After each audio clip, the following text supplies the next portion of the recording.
ꯖꯦꯀꯣꯕꯀꯤ ꯒꯥꯔꯗ ꯃꯌꯥꯝꯗꯨ ꯆꯥꯅ ꯊꯛꯅꯕꯁꯨ ꯄꯨꯕꯤꯔꯛꯏ ꯃꯌꯥꯝꯗꯨ ꯄꯤꯖꯔꯝꯃꯤ ꯔꯣꯖꯔꯅ ꯃꯈꯥ ꯇꯥꯅ ꯍꯥꯏꯔꯛꯏ ꯃꯌꯥꯝ ꯑꯋꯥꯠ ꯑꯄꯥ ꯂꯩꯔꯁꯨ ꯍꯦꯛꯇ ꯍꯥꯏꯕꯤꯔꯛꯑꯣ ꯅꯨꯄꯤ ꯑꯃꯅ ꯈꯨꯝꯂꯛꯏ ꯍꯥꯎꯔꯦ ꯍꯥꯎꯔꯦ ꯏꯕꯨꯡꯉꯣ ꯅꯪꯅ ꯀꯅꯥꯅꯣ ꯑꯩꯈꯣꯏ ꯅꯤꯡꯊꯤꯁꯅꯥꯒꯤ ꯀꯅꯥꯅꯣ ꯔꯣꯖꯔꯅ ꯈꯨꯝꯂꯛꯏ ꯑꯣ ꯑꯩ ꯃꯅꯥꯎꯅꯦ ꯑꯩꯒꯤ ꯏꯇꯩꯃꯅꯦ ꯅꯨꯄꯤ ꯑꯃꯅ ꯑꯃꯨꯛ ꯍꯥꯏꯔꯛꯏ ꯑꯣꯟꯊꯣꯛꯅ ꯐꯖꯈ꯭ꯔꯦꯗ ꯏꯆꯥꯁꯦ ꯃꯦꯂꯣꯗꯤꯒꯤ ꯃꯃꯥ ꯆꯥꯎꯕꯤꯅ ꯑꯩꯈꯣꯏ ꯃꯦꯂꯣꯒ ꯈꯪꯅꯗꯥꯏꯅꯦ ꯅꯪꯗꯤ ꯔꯣꯖꯔꯅ ꯈꯨꯝꯂꯛꯏ ꯃꯦꯂꯣꯗꯤꯒꯤ ꯃꯃꯥꯔꯣ ꯃꯥꯅꯦ ꯃꯌꯥꯝꯗꯨꯒꯤ ꯃꯔꯛꯇ ꯆꯥꯎꯕꯤꯁꯨ ꯃꯨꯛꯆꯔꯤꯕꯅꯤ ꯃꯆꯥꯅꯨꯄꯤꯒ ꯏꯅꯥꯛ ꯈꯨꯟꯕ ꯏꯃꯨꯡꯒꯤ ꯅꯨꯄꯥꯒ ꯇꯤꯟꯅꯩ ꯍꯥꯏꯕꯗꯨꯗ ꯔꯣꯖꯔꯅ ꯃꯈꯥ ꯇꯥꯅ ꯍꯥꯏꯔꯛꯏ ꯃꯃꯥ ꯀꯩꯀꯩ ꯄꯨꯔꯛꯈꯣꯒꯦ ꯆꯥꯎꯕꯤꯅ ꯈꯨꯝꯂꯛꯏ ꯏꯅꯦ ꯅꯣꯏ ꯌꯥꯔꯕꯣ ꯆꯥ ꯑꯃꯨꯛꯀ ꯍꯥꯏꯈꯣꯔꯣ ꯌꯥꯏ ꯑꯩꯈꯣꯏꯗꯤ ꯆꯥ ꯌꯥꯝ ꯄꯥꯝꯖꯩ ꯆꯥꯎꯕꯤꯅ ꯍꯥꯏꯈꯤ ꯏꯕꯨꯡꯉꯣ ꯆꯥ ꯈꯔ ꯄꯨꯔꯛꯑꯣ ꯔꯣꯖꯔꯅ ꯅꯨꯄꯥ ꯈꯔꯗ ꯏꯪꯒꯤꯠ ꯇꯧꯔꯝꯃꯤ ꯑꯇꯩꯗꯤ ꯃꯃꯥ ꯆꯥꯎꯕꯤꯅ ꯈꯨꯝꯂꯛꯏ ꯑꯇꯩꯗꯤ ꯌꯥꯔꯦꯗ ꯔꯣꯖꯔꯅ ꯑꯗꯨꯗꯤ ꯂꯩꯁꯥꯕꯤꯒꯩꯒꯤ ꯑꯃꯨꯛ ꯍꯪꯕꯤꯔꯨꯈꯤꯒꯦ ꯍꯣꯏ ꯏꯕꯨꯡꯉꯣ ꯔꯣꯖꯔ ꯎꯄꯥꯏ ꯂꯩꯖꯗ ꯃꯤꯔꯣꯜ ꯂꯩꯖꯗꯕꯅ ꯂꯩꯁꯥꯕꯤ ꯀꯥꯗꯨꯗ ꯑꯃꯨꯛ ꯂꯥꯛꯏ ꯑꯗꯨꯕꯨ ꯐꯠ ꯆꯪꯗꯦ ꯊꯣꯡꯗꯨ ꯍꯥꯟꯅ ꯊꯤꯜꯂꯤ ꯏꯇꯩꯃ ꯅꯥꯎ ꯆꯪꯉꯛꯑꯣ ꯔꯣꯖꯔ ꯆꯪꯂꯛꯏ ꯃꯌꯥꯝ ꯑꯋꯥꯠ ꯑꯄꯥ ꯀꯩꯀꯩ ꯄꯨꯖꯔꯛꯈꯣꯒꯦ ꯖꯨꯂꯤꯅ ꯈꯨꯝꯂꯛꯏ ꯅꯪ ꯋꯥꯠꯂꯦ ꯑꯩꯒꯤꯗꯤ ꯃꯦꯂꯣꯗꯤꯅ ꯑꯩꯒꯤꯗꯤ ꯌꯥꯔꯅꯤ ꯗꯥꯂꯤ ꯎꯅꯔꯗꯤ ꯀꯥꯏꯗ ꯂꯩꯈ꯭ꯔꯒꯦ ꯅꯤꯡꯊꯤꯁꯅꯥꯅ ꯉꯛꯅ ꯍꯩꯃꯥ ꯀꯩꯅꯦꯒꯦ ꯅꯣꯏ ꯑꯅꯤꯁꯤꯗꯤ ꯑꯩꯅ ꯂꯨꯍꯣꯡꯕꯁꯦ ꯅꯣꯏ ꯑꯅꯤꯁꯨ ꯍꯣꯡꯅꯤꯡꯉꯕꯣ ꯆꯞ ꯃꯥꯟꯅꯅ ꯍꯣꯡꯅꯤꯡꯉꯦ ꯔꯣꯖꯔ ꯅꯨꯄꯤ ꯃꯌꯥꯝꯗꯨꯒꯤ ꯃꯃꯥꯡꯗ ꯏꯀꯥꯏꯔꯁꯨ ꯎꯄꯥꯏ ꯂꯩꯇꯦ ꯏꯀꯥꯏꯗꯕ ꯁꯥꯔꯒ ꯃꯦꯂꯣꯗꯤ ꯑꯝꯇ ꯂꯥꯛꯑꯣ ꯐꯝꯂꯝꯕ ꯃꯦꯂꯣꯗꯤꯗꯨ ꯀꯧꯔꯛꯄꯗꯨꯗ ꯐꯠ ꯍꯧꯒꯠꯂꯒ ꯔꯣꯖꯔ ꯃꯅꯥꯛꯇ ꯂꯥꯛꯏ ꯀꯩꯅꯣ ꯚꯥꯏ ꯂꯥꯛꯑꯣ ꯁꯤꯗ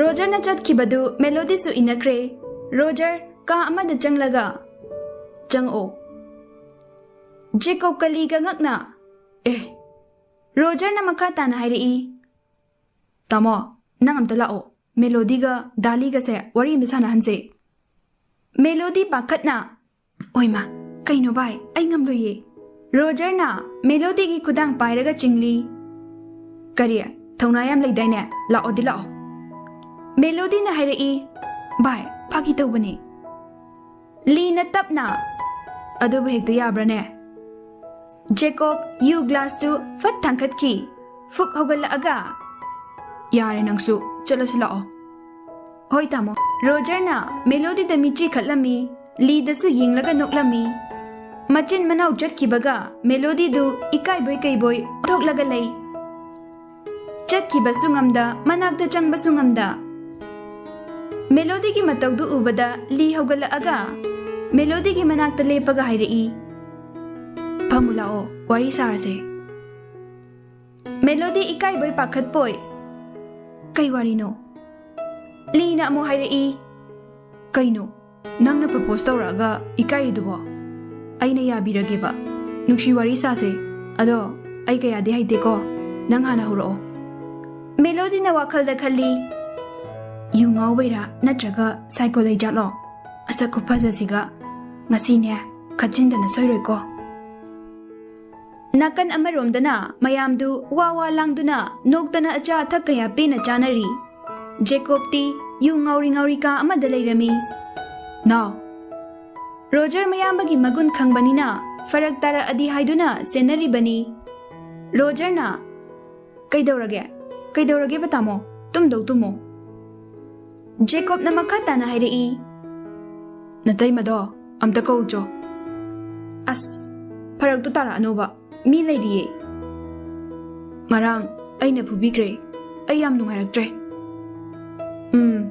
ꯌꯨ ꯉꯥꯎꯔꯀꯥꯟꯗ ꯅꯇꯨꯗꯣ ꯅꯨꯡꯁꯤꯔꯛꯑꯕꯣ ꯑꯁ ꯑꯩ ꯉꯥꯎꯗꯦ ꯀꯩꯗꯧꯔꯒꯦ ꯇꯥꯃꯣ ꯅꯪꯕꯨ ꯒ꯭ꯌꯥꯟ ꯈꯤꯇ ꯇꯥꯔꯣꯗ ꯏꯇꯩꯃꯁꯨ ꯑꯩꯁꯨ ꯀꯌꯥꯝ ꯀꯨꯏꯅ ꯂꯥꯛꯅꯗ ꯋꯥꯠꯂꯤꯒꯦ ꯖꯦꯀꯣꯕ ꯔꯣꯖꯔꯅ ꯍꯥꯏꯔꯤꯕꯗꯨ ꯇꯥꯕꯤꯕ ꯅꯠꯇꯦ ꯃꯥꯅ ꯊꯣꯛꯄ ꯑꯃꯗꯅꯤ ꯑꯩ ꯅꯇꯩꯃꯁꯦ ꯌꯥꯝ ꯊꯤ ꯅꯨꯡꯁꯤ Ado, nungshi haidana nupi na ngambadi yaroy. Chalo kaurucho. Amu haure e, kari minu sibo, tumo yare. Itay magi babasu yauri namay do'y kaidro. Layramu ko, ay baba hoy da kay kaino hangluge. Rajen hoy na layriba kado da amug lai. Rajen na hayri. Ibungo, ay di na hangay thoy na bukhalude. Nongma ichaboy koy da. Roger na nokmi haw kraba wari singdu loy na lirami. Rajen na wari singdu butara gahiri. Ihe, into panida. Ado, natay mase, yampang bani, nupigi hongnabi. Icha na khara singnaba takpiyu ko. Roger na kumlai. Baba, thana di tinarakpani na khangeda, pangbane, yamsu chambane. Hoy, ay na khangbadi loy na takjage.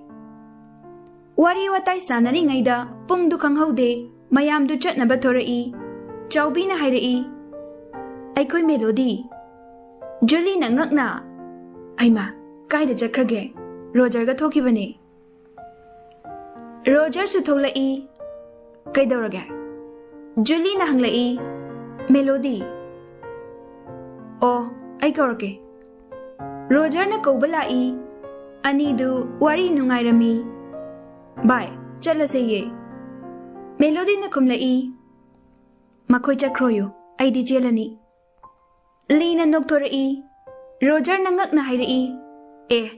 Yang ngay ngamdrabo, ko na jelo, dali kay sujat kiroy.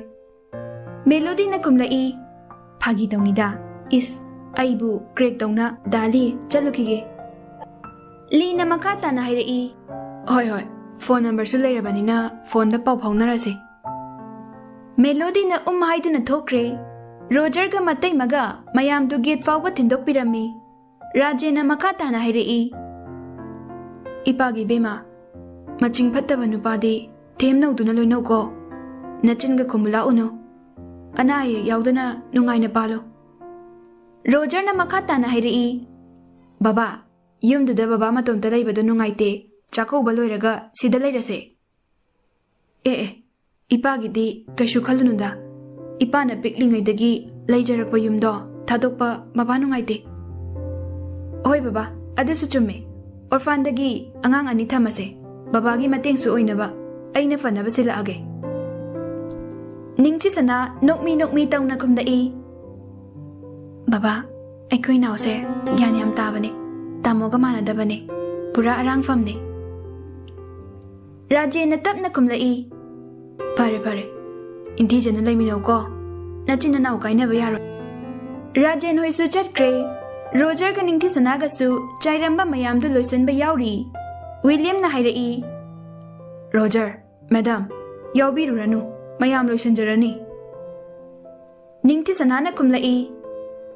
Yanida, mayam suwara mani, punna loisan minaraga, potharaga loire. Roger na hayrai. Ado, ningti, ihe, kawine, itayma, nga layruge, itaymagi khut yenge. Farak fuba nupadu hekta thuglai. Natay magi khut udribo. Roger na pairap taw na. Asi imong mikap thole. Mayamdu wala ngang na de magi mathaw singdu loishanay. Ningti sanasu kayshu awaba thabak tawdrabasu mau amagi niti niyom di kaida na jachay. Sandhya changlakpa duwaida duk thawmay kadba loiraga chakhumda changnaba firol hongtokpa changlai. Jacob, TV yengduna layrami. Minabu makok chaklabadi, upay layba natte, mayam ga adum khara dikhet na batabani. Jacob na yenglibadu, cartoon ni. Ningti sana, nokning masufawi, nokluba sungamda, tumin, mapuroy bada yengjay. Lukam da mitsupan banupadu, cartoon da natte, matu na kaydawri su uribani. Kaino, nokmi. Napam gi mila ambagi harauri ro. Ningti sanana kumlai. Harauri ne. Ogi yingsilaw. Ay nga tongdoy ne. Ay gadro. Is, kaydaw hayroy doy no. Tongro. Aw na tongo. Yam jabige. Ay di kaw bukaw re. Tamo, coffee semlake. Takning deda. Ayuk da thakpi bewani Atai matamdadi yune. Ningthisana mapuroibagi manakta changsilaaga. Tamo, drugdi sizinabirano. Oi, yubudi nong padok thao. Home Minister, chatlo yare, chak thongro.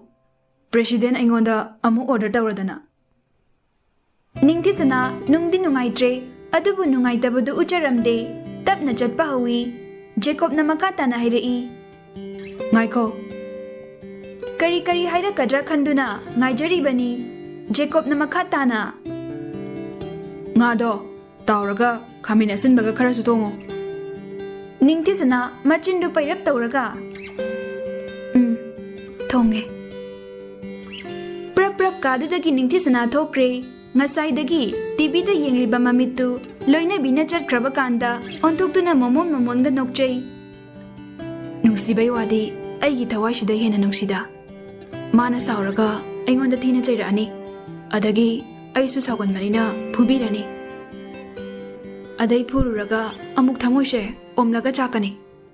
Madi ngayak chaina phauba yai. Aigi thamoida chak tawriba chaina sidi mana su khangbiroi. Aduna ai khara ngausinaraga khara sathiba saraga leibasina phareda. Nahanwagi mana Jacob panbada ngangtharakpa khonda du tawrakladi nutigi phubada sidoki basu yai. Ai ngausinaraga adum leirageda. Mana kirup tawrakpasina hena bunuksi. Roger na hairei kari mino sibo o tamo. Jacob na kanna. Kaino. Tararak suramani. Kaidawrige. Nisa handribo. Kongpak chaduni na ngasi. Kaduda suru naidaw saru dali ga layminaru lawo. Mi nungayroye. Nang na ipana base. Panayda ko. Aidi nang panadradi kana panadoyno. Adunabu huiloy jibani. Adu hayrakpaduda Jacob tu TV remote langa aga. Amadusu hotana chengkre. Aina haujikanse masu pakhang kabak phareena phubidabasida idauga sajila adana ikubokdei mana bu hengkrene ngang dana kadudagi thoklai lina leiriba kaduda ngaihak wari watai sanaduna chak loiba ngairami mau anaubina ahanba thongjaba henjang mathel singdu leiriba mayamdusu loina charami Jacob chak tu charingaida khon kalapna aukreda Mayamdu tumin charambadagi khonjaudu da khangbasu yawi Roger na Aikhoi su chabagi mahau khangjaye Laiton yam sengriye tumin adum chau Jacob na makata na hairei Khabai sina thumla dine ani anang oni ko Ningthisana na tap na hairei Mayam kai hapakhoge Roger na kumlai Itaima yarani Nene Noi su jato o. Jacob na hairei. Yakiroi. Jacob na makata na hairei. Namit ka do, yen ka no. Hai paga saradana. Ay na jaba loy jifao, natay ma jaba yaroi. Tabra, nupi, ay na haise. Tayo tamo. Adune. Li na makata na kumlai. Ayeng wai, angang po pagkuidringay dasu. Nang hana jaraga ichanse ko na pijadoiro. Jacob na hairei. Kaidei wano duna romance pao hodri ichaga po halabo. Li nangak na kumlai. Sumkhana si haibanida. Jacob na makata na kumlai. Matang gini kaino. Ay nupigi makada lainingde. Roger na amu kumlai. Adudi tamo hanagi mathagi kaduda tamo lairo. Aduga makagi anauba kasidana itayma leijarani. Lidu noktorai. Jacob na amukumlai. Plethna namaiduda upuro ha. Nangdi adamora chuniye yaroye. Adusu kinmuktang wangbidunane ngamdoshe. Roger na kumlai. Hera, itu gadi kotsan birakano. Kinmuktang wangera haikru maru ogera thawai ne thawai. Jacob khabaidu paikhalake tawi. Ningthisana tap na pharaga. Tamo. Chak to amta phajana chabiyu kaidawrage. Jacob karimata haide chak to amuk chaba hawi. Roger di ngasai su kaino khara chabanina. Mabuk thalladuna hogatkre. Itu thininga aikhoisu warak pinaba. Adu hairamlaga prap thokre. Jacob na makha tana hairei. Nangise aingonda usitriro.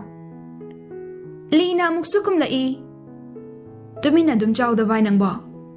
Ase nakha thabane. Nangonda oina jatana kanada oina doino.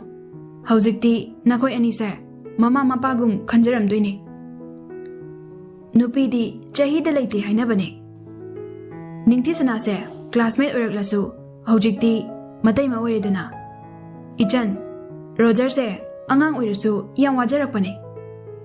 Sina paisa talinena koicha chatpada chawkraba yumsida angangsina matomda yumse sanglibane. Nungsidro se Jacob na amuk kumlai. Era bai mama ibe mado nungsidrasu asidi nungsibaini yokpirise. Atombi machanena nungsidradi hana yengbiroi.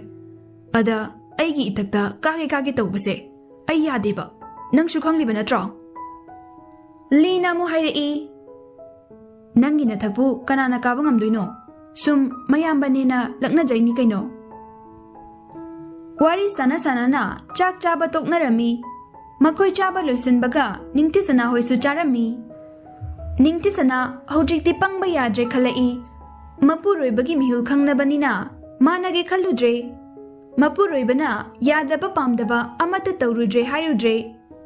Wayamna kanna ngangnaramde. Singkraba Jacob ni tawsinaba masu yauribani kharabudi koktu chakjarasu. Nong mahauki nini hauki matamdi khangaude ngasini ningthisana amadi Jacob gi mangani chakauba haibado. Achau asang kayasu yaurai. Laikai gi mi mayamsu yengningbanina anambana yaurami. Numit mangani mayumdu uba phangjarudraba ningthisanadu Konthong changlakpada mapukning nungsiraduna mapi ira chelai. Rajena hairei. Babagi sana lao. Ningtisana mapukning kharaga nungsiri ngaiduda mapana ngaiduna leirambadu ubada mitlu anidagi pirang khara tarai. Ngaihakta kapke faw sangjade mataroi anidu paithurai. Melodina Oima crorepati nupi oigibadagi yam phajarameko. Julina amo hairei. Mem saheb lengsin birakse. Ningti sanana. Pi kita tajage tawbase ek yadeba. Mayamdu Jacob ubada chibon ngangnari. Jacob na tapna. Bai aise yam thirabo. Mayamse aingonda lo niyengae. Lina khumlai. Thibai oiramoida chakpai oiramni. Jacob na sauraduna kumlai. Nang hayang mayunda hankro. Natraga chak chaba toga chatkesu chatkro. Nang natalaga hekta chakadro. Melody puraga chatkidoine. Hayang chelo adu oiraga. Aduga hayang adum khawgai tawbirage. Nang dauna yam chopna luhongdoba nateko. Yam thin nairaga hongdoine. Jacob na kumlai. Thutlauba nang naso. Ha. America gi news channel daga hapke hairo. Lina kumlai yabajani hongdringaidane world tour ga chatkidoine. Jacob na amu kumlai yang ware na saptuga aingonai paisa paiba fajaba henba naiba henbaga saradana laikhom apetpadane thangna yanba manbana mituga usitiye sine korea haise nupi mayam na ngaunaba oppa kaido. Jacob na hoi karamba gender no khangdaba kangbudo natro